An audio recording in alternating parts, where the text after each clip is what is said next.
American Morning, the most news in the morning, period. Weekdays 6 Eastern. Well, last year we gave away a free handgun with the purchase of any vehicle, and it went over very well. It spiked our web traffic.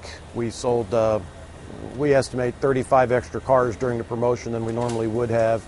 And this year we're trying to sell an extra 100 cars more than we normally would. We're just trying to generate some traffic, generate some interest and enthusiasm and excitement, and it seems to work real well. We're not just going to give people an AK47 gun. Felons buy cars too. What we are going to do is we're going to give them a voucher where they can go to their local gun dealer, or we have local gun dealers we would strongly recommend, where they can go buy a gun and go through the proper background checks, and so that the guns end up in the right hands. So how much money does it? I mean, how much does an AK-47 cost? I'm just curious. It depends. You can get a good AK-47 for $450, maybe $500. Some people watching this might think, owning a handgun is one thing, but owning an AK-47 is something else, and maybe this is just a tad irresponsible? It's a little grandstanding, but how about that guy that just had him and his wife killed that had the 12 children with the 7 guys coming through the door? I guarantee you he wishes he had an AK-47 as those maggots busted through his door and slaughtered him and his wife in front of his children. Well, but others for guns like AK-47s is home defense. Well, but police officers are shot in the line of duty all the time, and they carry guns every day, so maybe some might not think that's a great argument. Well, I'd personally like to have a sporting chance instead of just becoming a victim. I guarantee you those guys that broke through that door that used guns to kill those people did not have legal guns and did not go through the proper steps to get them.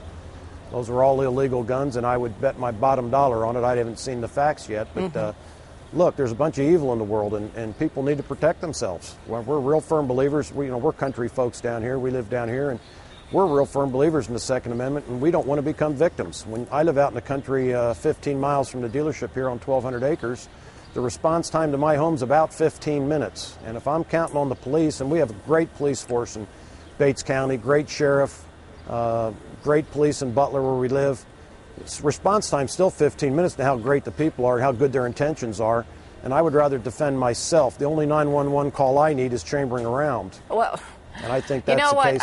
I grew up in rural America too. We had guns in our home, but they weren't AK-47s.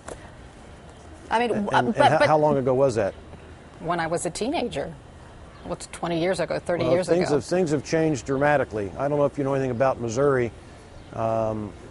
Where I live in this county, there's a tremendous crime problem with people doing meth, and these people they've lost their souls. They don't care about you, they don't care about me, they care about one thing: getting more dope.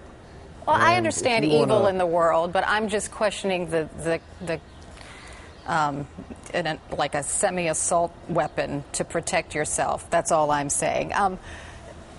Your motto is God, guns. Your motto is God, guns, guts, and American. Why did you come up with that particular motto? Actually, it's God, guns, guts, and American pickup trucks, because we sell cars.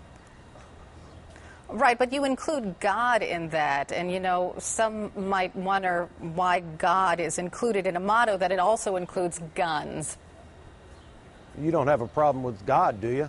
No, I don't, but the combination curious. Some people might, between God and guns, some people might have a problem with that.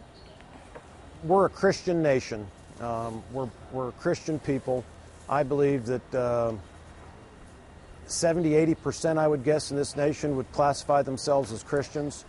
I'd say 90% of the people in this country believe in God, whoever their God is, and to try and remove God from everything, I think is a huge mistake. No, that's not what I'm saying. I don't think we putting God need in a motto that also includes people. guns might be a little upsetting to some people.